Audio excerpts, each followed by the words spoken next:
Student, Sanjay public inter college की online classes में आपका स्वागत है। मैं आपको पार्ट 6 पढ़ा रही थी, ठीक है। उसमें हमारे 2 टॉपिक कंप्लीट हो गए थे, तो आज तीसरा टॉपिक स्टार्ट करूंगी आपका, ठीक है, भक्ति सूफी परंपराएं में।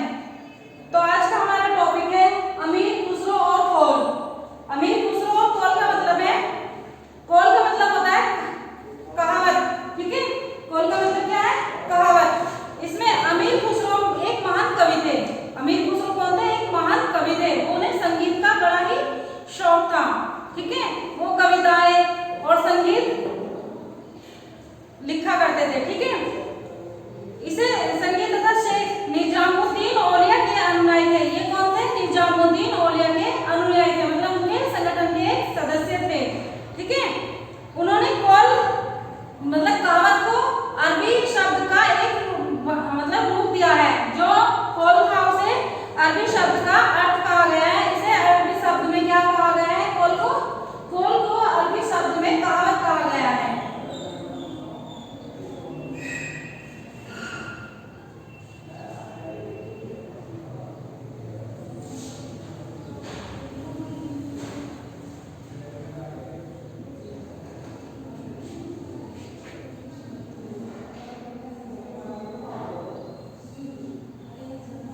कहावत कहा गया है,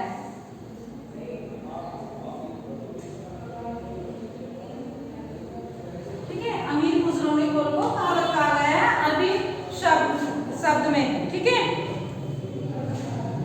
कहावत का प्रचलन था उस टाइम के, कहावत का प्रचलन था। जो चिश्ती साहब थे उन्होंने समा को एक विशिष्ट आकार दिया गया था। जो कहावत थी इसको क्या चिश्ती साहब ने समा का आकार दिया।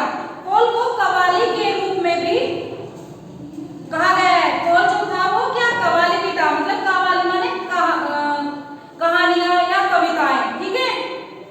शुरू और आखिर में गाया जाता था। ये क्या था? ये शुरू और आखिरी शब्दों में, मतलब आखिरी लाइन में या शुरू की लाइन में गाया जाता था। इसके बाद सूफी कविता का पाठ होता था, और उसके बाद क्या होता था? जो सूफी संत थे वो अपनी कविता का पाठ किया करते थे, जो फारसी, हिंदी तथा उर्दू भाषा में होती थी। कभी कभी इन तीनों की भाषाओं के शब्द में इनमें मौजूद होते थे। जो इनकी भाषाएं थी ये तीनों शब्द उनमें क्या होते थे? मौजूद होते थे या मिश्रित उनका होता था।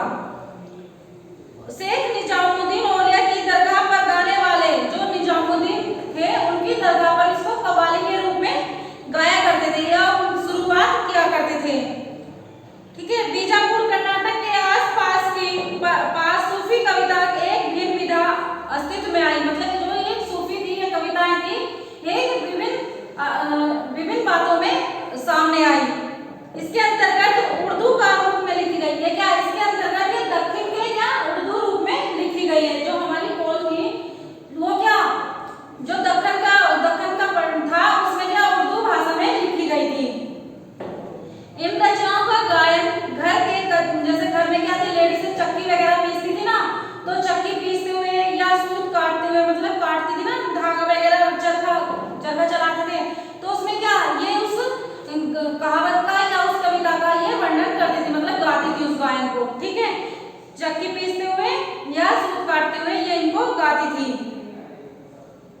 इनकी रचना 17वीं 18वीं शताब्दी के इस क्षेत्र में बसने वाले चिश्ती संतों के द्वारा लिखी गई है। मतलब 18वीं शताब्दी और 17वीं और 18वीं शताब्दी में जो चिश्ती के संत थे उसमें बसने वाले उन्होंने द्वारा ये लिखी गई थी। तो ये घर में जैसे चक्की पीसना या सूत काटना, चरखा चलाना, मतलब तो उस टाइम क्या लेडीज इसको गाया करती थी। कुछ अन्य कवियों की रचना लोरीनामा या शादीनामा नामक टाइम में भी हुई। मतलब जो कुछ कवि थे उन्होंने क्या इसको जैसे लोरी, माता अपने बच्चों को सुनाती है तो उसको सुनाते हुए या सहलाते हुए क्या वो लोरी सुनाती है इन्हीं शब्दों में, मतलब। और क्या शादीनुमा, जैसे शादी वगैरह होती है तो उनमें भी इनका प्रयोग किया जाता है। इस क्षेत्र के सूफी संतों को यहाँ की स्थायी भक्ति परंपरा के अनेक रूपों में प्रभावित किया गया है। इन्होंने क्या करा, जो भक्ति थी उन्हें भक्ति परंपराओं में जो संत थे ये इन्होंने स्थानीय रूप से भक्ति परंपराओं में भी से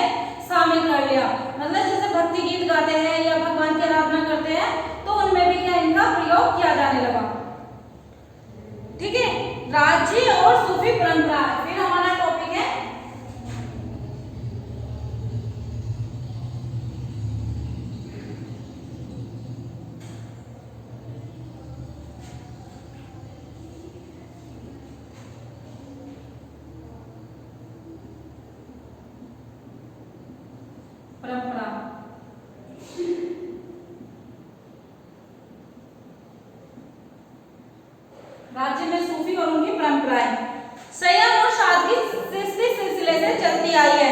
एक महत्वपूर्ण विशेषता थी जो हमारी संयम मतलब किसी बात के लिए हमें बहुत ज्यादा मतलब होना पड़े कि तत्पर ना होना पड़े कि एकदम से नहीं, क्या किसी भी कार्य को या किसी भी बात के लिए हमारे अंदर संयम होना चाहिए, मतलब दृढ़ भावना होनी चाहिए, संयम होना चाहिए। भाव मतलब कि हमें किसी बात को समझना या दूसरे हमें क्या कह रहे हैं उसको समझने का हमारे अंदर संयम होना चाहिए, ठीक है। और उसके बाद क्या है उसमें सादगी, और हमारे अंदर क्या सादगी या मतलब सरल भाव के मन में भाव होने चाहिए। सादगी का हमारे अंदर से मतलब अनुभव होना चाहिए। तो क्या ये महत्वपूर्ण विशेषताएं थी चिश्ती के समय। चिश्ती संयम और सादगी से परिपूर्ण जीवन व्यतीत करते थे। जो चिश्ती साहब थे वो क्या अपना जीवन संयम और सादगी से परिपूर्ण व्यतीत करते थे तथा संत से दूर रहने पर विशेष रूप से बल दिया जाता था। सत्ता मतलब जो राज्य करते थे या शासन चलाते थे उससे क्या या राजनीति से क्या उनसे सबसे दूर रहने का इन्हें बहुत अपने आप को वो मानते थे, बल देते थे उस चीज पर। वे राजनीतिक सत्ता से अलगाव रखते थे, मतलब मैंने अभी क्या कहा राजनीतिक से वो अलग रहते थे, मतलब इसमें भी ये कहा गया कि वे जो संत थे वो सत्ता से या मतलब राजनीति से अलग रहते थे, दूर रहते थे। अलगाव की भावना को प्रोत्साहित करते थे और वो क्या कहते थे दूसरों को भी प्रेरणा देते थे कि तुम सत्ता से या शासक से दूर रहो या राजनीति से दूर रहो, क्योंकि देखो राजनीति में बहुत कठिन परिश्रम करना पड़ता है। तो इसलिए वो सब कहते थे कि ये सब एक दिखावटा है, हमें एकदम संत लोग क्या थे एकदम साधारण स्वभाव के होते थे। तो इन्होंने कहा किसी की बात को सुनना या उनकी बातों पर अमल करना संयम मतलब धैर्य रखना अपने अंदर, ठीक है। यदि शासक अथवा शासक वर्ग से संबंधित लोग बिना मांगे अनुदान अथवा भेंट प्रदान करते तो सूफी संत उसे अस्वीकार नहीं करते थे। जो शासक थे या शासन करते थे वो लोग क्या या महाराजा राजा राज्य पर जो भी अपना अधिकार था उनका, तो वो लोग क्या करते थे संतों को जो भी दान देते थे मतलब वो उसे अस्वीकार नहीं करते थे, मतलब स्वीकार कर लेते थे, लेकिन क्या वो उसे मांगते नहीं थे। जो भी उनकी इच्छा होती थी वो उन्हें दे देते थे और वो उन्हें स्वीकार कर लेते थे, ठीक है। समकालीन स्रोतों से पता चलता है कि सुल्तान खान को कर मुक्ति भूमि प्रदान करते तथा उनके लिए दान संबंधी न्याय की स्थापना करते, और वो क्या करते हैं भूमि को भी क्या दान करते थे और उनके लिए न्याय करने की संभावना रखते थे, मतलब उनके प्रति जो भी कर्तव्य होते थे वो उन्हें न्याय दिलवाते थे, ठीक है। फिर है हमारा टॉपिक भारतीय समाज और संस्कृति पर सूफी का प्रभाव। थर्ड टॉपिक है हमारा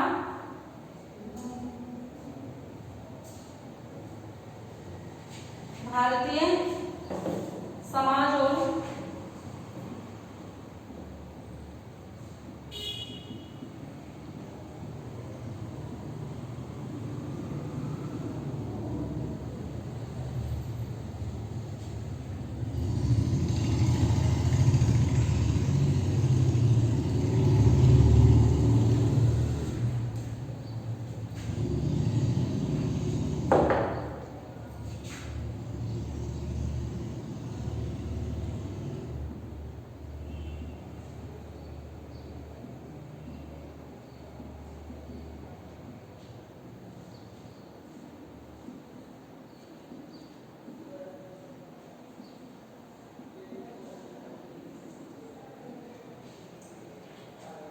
भारतीय समाज और संस्कृति पर सूफी मत का प्रभाव, जो सूफी संत थे उनका क्या प्रभाव पड़ा, ठीक है, ये हमारा टॉपिक है। तो इस पर क्या सूफी संत के अनेक प्रभाव भी निम्नलिखित थे। जो हमारे भारतीय समाज और संस्कृति पर प्रभाव पड़े वो काफी निम्न प्रकार से थे। हिंदू मुस्लिम संप्रदायों में सामान्य है, ठीक है। जो हिंदू लोग थे या मुस्लिम लोग थे दोनों का जो समुदाय था उन पर किसका क्या प्रभाव पड़ा, सूफी संत। पहला टॉपिक है हमारा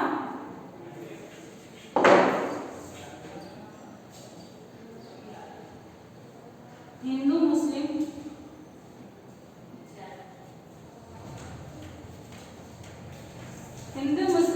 समुदाय पर।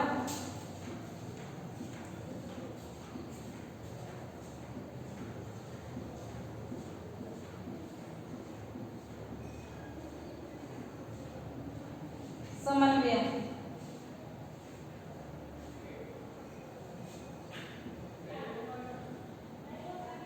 ठीक है, हिंदू और मुस्लिम जो समुदाय के ऊपर क्या प्रभाव पड़ा, तो इसने कहा सूफी संतों ने हिंदू मुस्लिम संप्रदायों में समन्वय स्थापित किया, मतलब उन्हें एक समान स्थापित किया। उन्होंने वेदांत योग क्रिया, उन्होंने क्या मतलब जो वेद थे उनका प्रचार किया, और जो योग क्रिया थी मतलब योग करने के लिए कहा गया, और निर्माण आदि सिद्धांतों में अपना कर अनेक हिंदू और बौद्ध धर्मावलंबियों को आकर्षित किया। उन्होंने क्या कहा, अनेक हिंदू और जो बौद्ध थे उन्हें एक दूसरे के जुट होने के लिए कहा गया, और इन्होंने कहा जो हिंदू लोग हैं वो मुस्लिम लोग के समुदाय के साथ रहकर, और जो बौद्ध धर्म के लोग हैं उनके साथ रहकर भी वो क्या धर्म का प्रचार कर सकते हैं। मतलब अपने अपने ये नहीं है कि ये इस धर्म को मानेगा या मुस्लिम इस धर्म को मानेगा या बौद्ध इस धर्म को मानेगा, नहीं, तीनों समुदाय को एक समन्वय का मतलब है एक समान माना है। उन्होंने धर्म साहित्य गुणता पर बल दिया, और उन्होंने क्या कहा, उन्होंने धर्म पर और अपने जो विचार थे सुविचार थे उन पर बल देने का मतलब बल देने का प्रचार किया। फिर हमारे जनता के चरित्र तथा दृष्टिकोण को, जनता के चरित्र तथा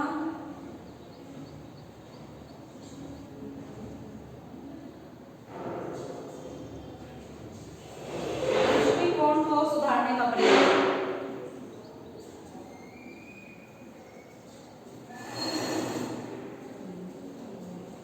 सुधारने का प्रयास।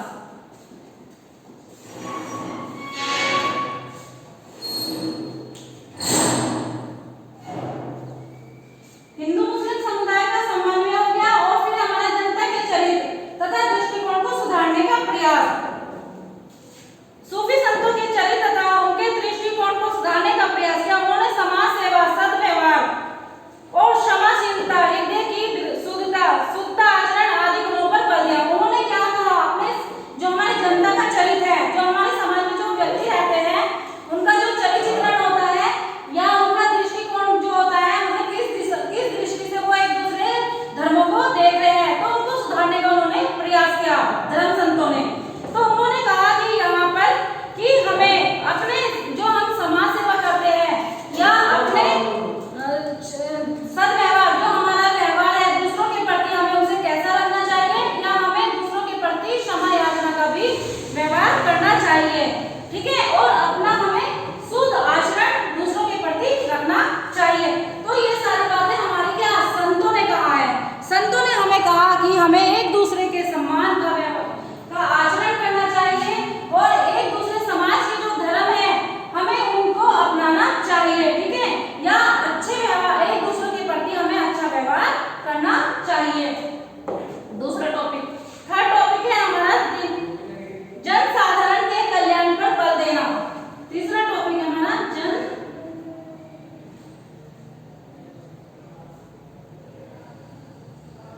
जनसाधारण के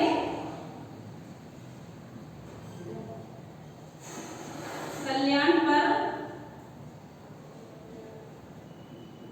बल देना। ठीक है, सूफी संतों ने समाज सेवा तथा जन कल्याण पर बल दिया। जो सूफी संत हैं उन्होंने क्या किया, समाज का जो कल्याण है, मतलब समाज के अंदर जो भी बुराइयां हैं या त्रुटियां हैं उन पर क्या उन्हें दूर करने का प्रयास किया, और उन्होंने कहा कि जन कल्याण, जो हमारे समाज में जो भी जनता है उनका कल्याण कैसे किया जाए। उन्होंने शासकों को अपने कर्तव्य के प्रति सावधान किया, और उन्होंने जो शासन करते थे, जो राज्य पर वहां पर शासन क्या करते थे, उन शासकों से को क्या कर्तव्य के प्रति उन्हें सावधान किया, मतलब उनका क्या कर्तव्य होना चाहिए दूसरों के प्रति।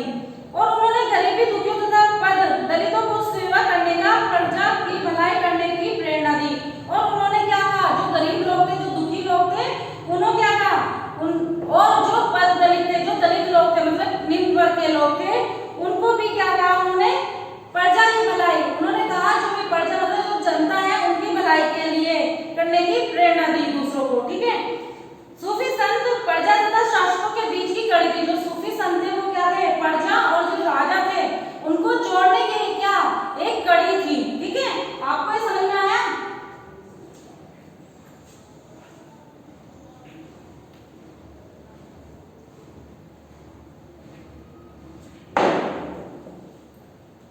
जनसाधारण के जीवन में सुधार करना।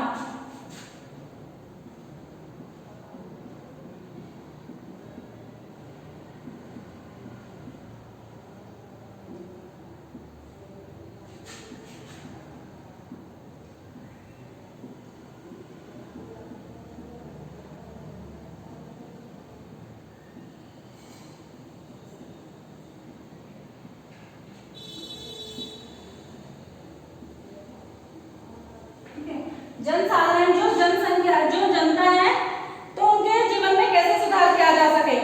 सूफी संतों ने साधारण जीवन व्यतीत करना, सादगी और पवित्र आचरण को अपने कर्तव्य के प्रति सावधान किया, मतलब उन्होंने प्रोत्साहित दिया, पवित्र आचरणों को प्रोत्साहित किया। मतलब उन्होंने कहा कि जो सूफी संत थे वो क्या, उन्होंने कहा सब व्यक्ति जो जन कल्याण के लिए क्या साधारण जीवन व्यतीत करें और पवित्र आचरण, मतलब जो हमारे मन में भावनाएं हैं दूसरों के प्रति उसको क्या पवित्र करे, शुद्ध करे। तो हमें दूसरों के प्रति अच्छा आचरण करना चाहिए, सदा मतलब अच्छा व्यवहार करना चाहिए। उन्होंने गरीबी का जीवन व्यतीत किया और ऐश्वर्यपूर्ण जीवन के प्रति उदासीनता का दिखाई, मतलब ऐश्वर्य प्रति सौंदर्य के प्रति क्या उदासीनता दिखाई उन्होंने। ठीक है, उन्होंने कहा कि हमारा जो जीवन है वो सदा मतलब सदा सरल जीवन है, सादगी भरा जीवन है, संयम भरा जीवन है, उन्होंने ये प्रेरणा दी है। ठीक है, फिर है हमारा साहित्य के क्षेत्र में प्रभाव।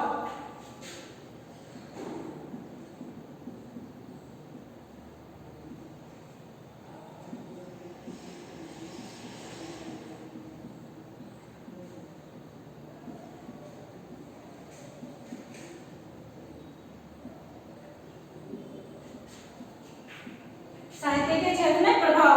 सूफी संतों ने खड़ी बोली अथवा हिंदुस्तानी भाषा के विकास में उल्लेखनीय योगदान दिया।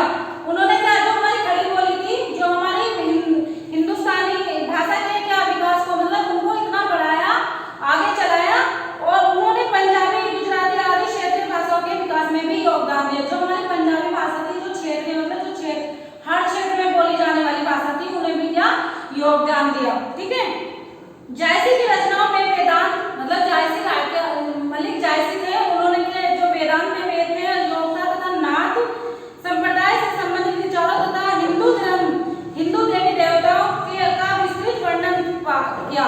मतलब जो हमारे हिंदुस्तान में, जो हमारे समाज में जो देवी देवता थे, उनका भी उन्होंने क्या विस्तृत वर्णन किया। सूफियों को हिंदू धर्म तथा साहित्य का विशद ज्ञाता माना गया। जो सूफी संत थे उन्हें क्या हिंदी और धर्म तथा साहित्य का ज्ञाता माना गया है। सूफी संतों ने साहित्य के क्षेत्र में महत्वपूर्ण योगदान दिया। जो हमारे संत थे उन्होंने क्या साहित्य के क्षेत्र में बहुत बड़ा योगदान दिया। ठीक है, तो यह हमारा टॉपिक था 5वां। उसके बाद है हमारा टॉपिक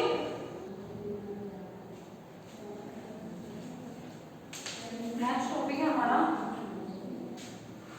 सूफी परंपरा के इतिहास।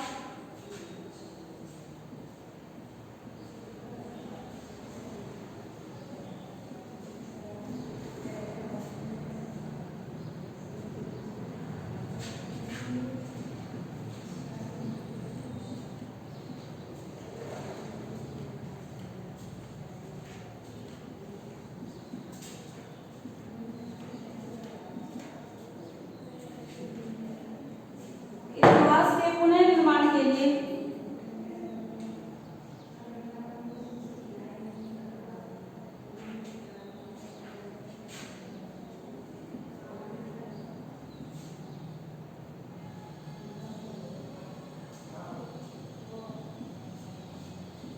विभिन्न स्रोत।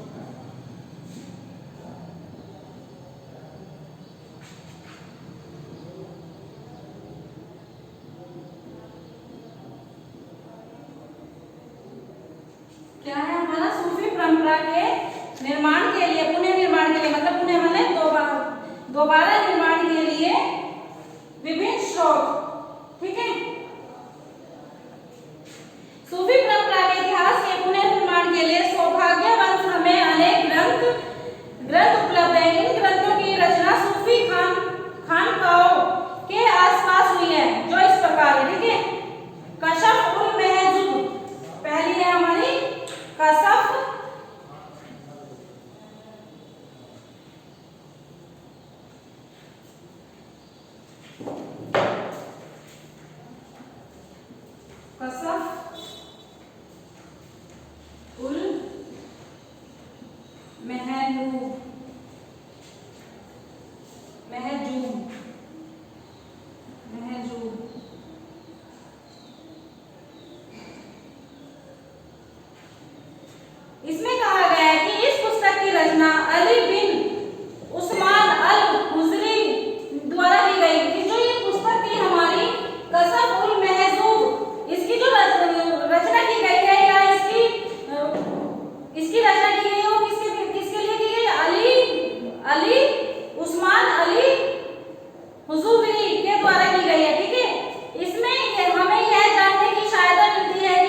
बातचीत।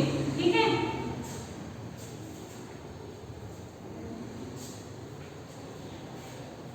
मुल्फुजात का मतलब है सूफी संतों की बातचीत। तो इसमें कहा गया है कि यह संग्रह शेख निजामुद्दीन औलिया की बातचीत पर आधारित है। जो ये संग्रह ये ग्रंथ है वो क्या शेख निजामुद्दीन औलिया की बातचीत पर संग्रहित है, आधारित है। इसका संकलन सुप्रसिद्ध फारसी कवि अमीर हसन देहलिया द्वारा किया गया है। मुल्फुजात का संकलन विभिन्न सूफी सिलसिलों की शेखों की अनुमति से किया गया। जो ये थे संकलन, जो इनके जो संकलन थे विभिन्न संतों द्वारा किया गया, जो अलग अलग संत थे, मतलब उनके द्वारा या सूफी संतों या चिश्ती के द्वारा किया गया है। ठीक है, फिर है हमारा मकतूबात।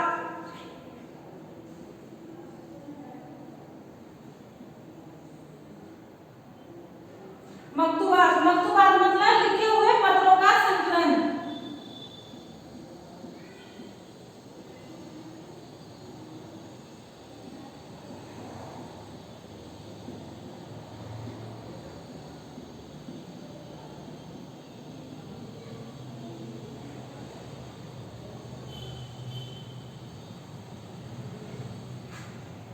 इसमें क्या मकतूबात में है जो हमारे लिखे गए पत्र है उनका संकलन किया। किस प्रकार हुआ? मकतूबात सूफी संतों द्वारा अपने अनुयायियों सहयोगियों को लिखे पत्रों का संकलन है। इसमें हमें सूफी संतों के धार्मिक सत्य के विषय में पता चलता है। जो हमारे सूफी संत हैं उसमें उन्होंने अनेक ग्रंथ लिखे, धार्मिक बातें लिखी, तो जो लिखे हुए संकलन है मतलब पत्र है उनके बारे में हमें इसमें पता चलता है। फिर है तज़किरा।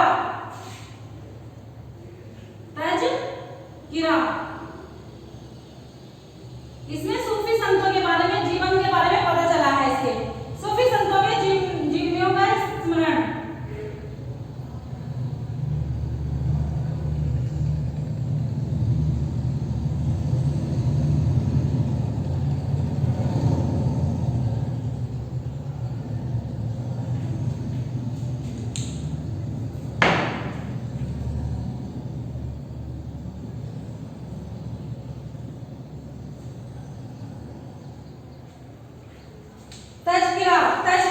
तज़किरा में क्या है?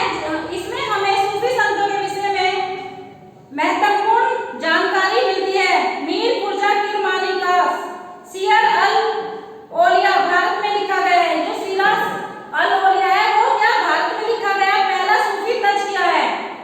इसमें मुख्य रूप से चिश्ती संतों के विषय में महत्वपूर्ण बातें की गई है या जानकारी मिलती है। जो हमारे सूफी संत हैं उनके जो जीवन में बातें हुई है या उन्होंने जो भी ग्रंथ लिखे हैं उनके बारे में क्या हमें जानकारी मिलती है।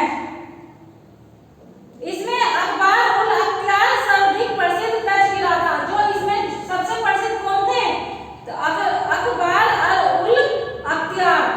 ठीक है, इसमें क्या उनकी जीवनी का जो बड़ा ही महत्वपूर्ण योगदान माना गया है। फिर है हमारा नवीन भक्ति पंथ भक्ति आंदोलन। दूसरा टॉपिक है हमारा नवीन भक्ति आंदोलन।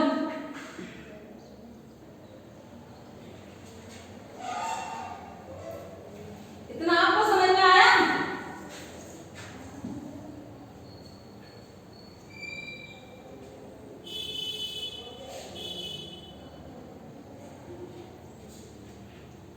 हमारे जो नई मतलब जो नई भक्ति पंथ भक्ति आंदोलन है, नवीन भक्ति आंदोलन।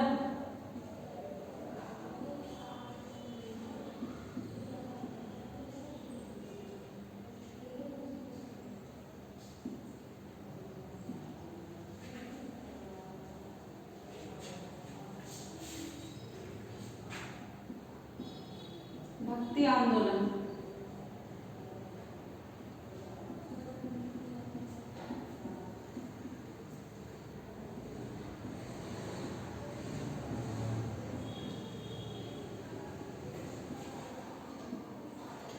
मतलब नई नई भक्तियों के आंदोलन के बारे में इसमें वर्णन किया गया है। ठीक है, भक्ति आंदोलन का प्रभाव। पहला था हमारा भक्ति आंदोलन का प्रभाव।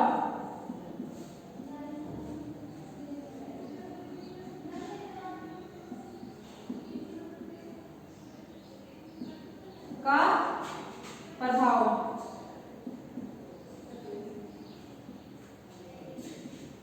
सेकंड है हमारा इसमें भक्ति आंदोलन और इस्लाम।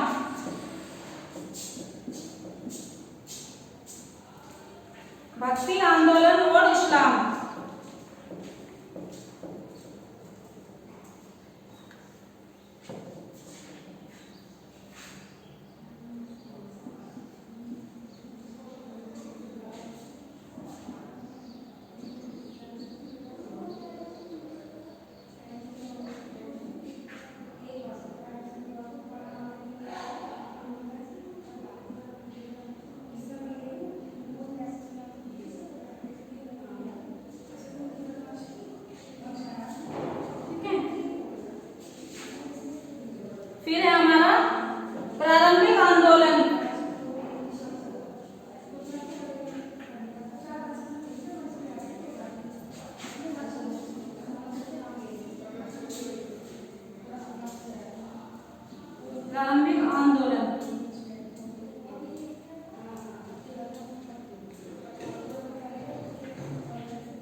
प्रमुख विशेषताएं।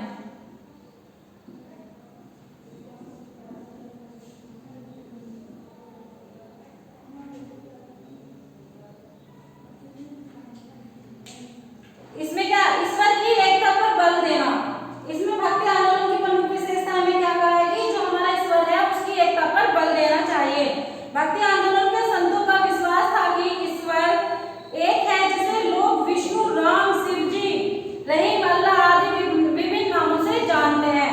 लेकिन उन्होंने क्या कहा, ईश्वर की एकता पर उन्होंने बल दिया। उन्होंने लोगों से कहा कि नहीं, भगवान एक ही है, चाहे वो अल्लाह हो, चाहे वो विष्णु हो, चाहे वो राम हो, चाहे वो शिव जी हो। ठीक है, तो उन्होंने क्या, उन्हें सिर्फ अलग अलग नामों से पुकारा है, लेकिन भगवान एक ही है। कबीर, नानक आदि संतों ने यही उपदेश दिया कि हिंदुओं के ईश्वर तथा मुसलमानों के अल्लाह को अलग अलग विभाजित नहीं किया जा सकता। ठीक है, उन्होंने कहा, कबीर और गुरु नानक ने कहा कि जो हिंदू के धर्म, जो हिंदू लोगों के जो भगवान है या मुस्लिम लोगों के जो अल्लाह है वो क्या एक ही है। उसे अलग अलग किसने किया, सिर्फ हम लोगों ने किया, वरना तो भगवान एक ही है। ईश्वर की भक्ति पर बल देना। भक्ति आंदोलन के संतों ने ईश्वर की भक्ति पर बहुत बल दिया। भक्ति मार्ग के विचारकों का मत यह है कि मनुष्य का मोक्ष प्राप्त करना चाहिए और एक ग्रस्त होकर ईश्वर से मतलब श्रद्धा से ईश्वर की भक्ति में लग जाना चाहिए। उन्होंने कहा सभी को एकजुट होकर भगवान की आराधना करनी चाहिए। फिर एक गुरु की महत्ता पर बल देना। जो भक्ति आंदोलन थे उन्होंने क्या कहा, गुरु कि उनका गुरु कौन है, उस पर गुरु क्या, सभी आंदोलन के सभी संतों के ने गुरु की महत्ता पर बल दिया। इनका मानना था कि बिन गुरु के मनुष्यों को ईश्वर की ज्ञान की प्राप्ति नहीं होती। तो उन्होंने क्या कहा, बिना गुरु के जो भी मनुष्य है उसे क्या ईश्वर की प्राप्ति नहीं होती।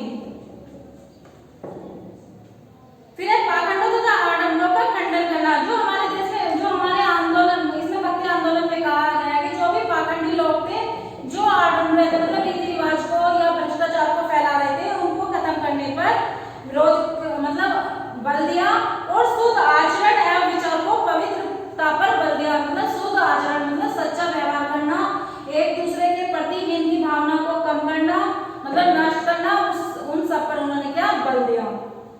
जाति प्रथा तथा वर्ण भेद का खंडन। और उन्होंने क्या कहा, जो हमारी जाति है या प्रथा है, मतलब जाति प्रथा या भेदभाव, तो या ये उन जाति का या इन जाति का, तो उनको क्या खंडन किया, मतलब उनको तोड़ने का प्रयास किया। फिर है हमारा हिंदू मुस्लिम एकता पर बल देना। जो हिंदू लोग थे या मुस्लिम लोग थे वो क्या, उनकी एकता, उन्हें एकजुट रहने पर बल दिया। उन्होंने कहा कि हिंदू और मुस्लिम लोग अलग अलग नहीं है, वो सब क्या भाईचारे का व्यवहार होना चाहिए। फिर है जन भाषाओं का प्रयोग। उन्होंने कहा कि भक्ति आंदोलन के संतों ने अपनी शिक्षा का प्रचार जन भाषाओं में किया ताकि जनसाधारण हिंदू उन्हें सरलता से ग्रहण कर सके। जो साधारण हिंदू है या मुस्लिम लोग हैं उन्हें क्या साधारण से या आसानी से उन्हें ग्रहण कर सके। ठीक है, तो ये हमारे क्या थे प्रभाव थे भक्ति आंदोलन पर प्रभाव। अब हमारा भक्ति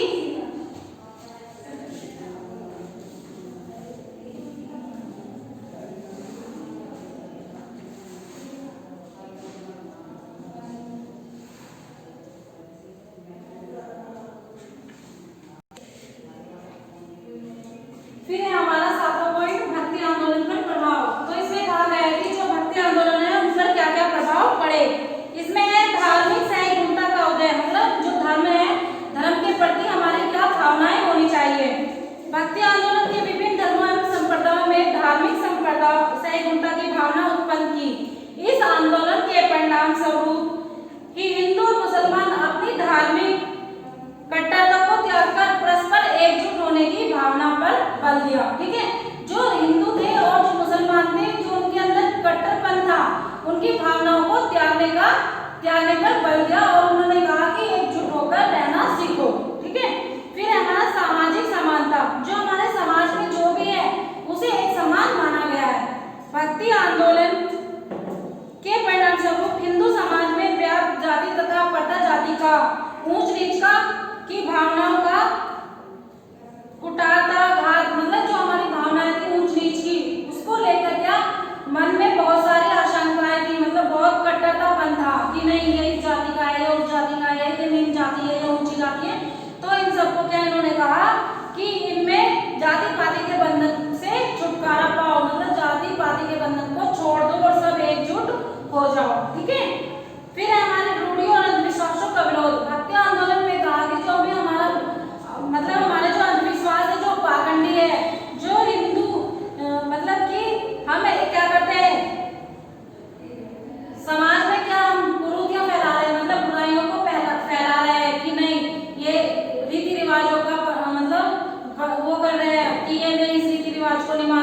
जाति का है, इस धर्म का है, तो हमें ये सब नहीं मानना। तो क्या हमें इन सब कुरीतियों को, इन बुराइयों को नष्ट करना है। फिर है हमारा राजनीतिक प्रभाव। भक्ति आंदोलन के फलस्वरूप पंजाब में सिख राज्य तथा दक्षिण भारत में मराठा राज्य की स्थापना हुई। इसी आंदोलन के फलस्वरूप दक्षिण भारत में विजयनगर जैसे शक्तिशाली हिंदू साम्राज्य की स्थापना हुई। इसमें कहा है कि जो हमारे राजनीतिक प्रभाव हो, इसमें क्या पंजाब में सिख राज्य तथा दक्षिण भारत में मराठा राज्य की स्थापना हुई और उन्होंने अपने देश को, अपने राज्य में सभी को इस तरह ले लिया कि वो राजनीतिक क्षेत्र में उनका क्या था, उन्होंने विजय हासिल की और शक्तिशाली हिंदू साम्राज्य की स्थापना की। ठीक है, उन्होंने सभी साम्राज्य को एकजुट कर दिया। हिंदू मुस्लिम एकता को प्रोत्साहित देना। भक्ति आंदोलन ने हिंदू मुस्लिम एकता पर बल दिया। उन्होंने क्या, जो हिंदू मुस्लिम थी उनको क्या बढ़ावा दिया कि तुम सब लोग एक हो, एक समान हो। इस आंदोलन के परिणाम स्वरूप हिंदू तथा मुस्लिम संस्कृतियों में समन्वय हुआ के अनुकूल परिस्थितियां उत्पन्न हुई और उन्होंने जो हिंदू की और मुस्लिम की जो मतलब परंपराएं थी, जो परिस्थिति थी, उन्होंने क्या उन्हें एकजुट कर दिया। फिर नवीन संप्रदाय का उदय और क्या नवीन जो समुदाय था उनका उदय होने लगा। भक्ति आंदोलन का भारतवासियों के धार्मिक जीवन पर भी व्यापक प्रभाव पड़ा। भक्ति आंदोलन के संतों के नामों पर अनेक धर्म संप्रदाय की स्थापना हुई जो आज तक जीवित है। मतलब इन्होंने क्या, जो भी संप्रदाय थे, जैसे बौद्ध धर्म था, जैन धर्म था, या हिंदू धर्म था, या धार्मिक धर्म था, उन्हें क्या उन संप्रदाय को एकजुट एक समुदाय में बांट दिए, मतलब एक इकट्ठा किया और जीवन प्रयास इसको करने का विचार किया कि हमें एकजुट होकर रहना है। ठीक है, जो कबीर थे, जो गुरु नानक थे, उन्होंने ये कहा कि हिंदू मुस्लिम कोई नहीं है, सब एक ही संप्रदाय के साम्राज्य के लोग हैं और उन्हें क्या एकजुट होकर रहना चाहिए। तो ठीक है, ये हमारे क्या भक्ति आंदोलन पर जो प्रभाव थे, मतलब इन्होंने इसमें कहा कि हमें रीति रिवाज या धर्म, अलग अलग धर्म को नहीं अपनाकर एक ही धर्म को या एक ईश्वर की आराधना करनी चाहिए।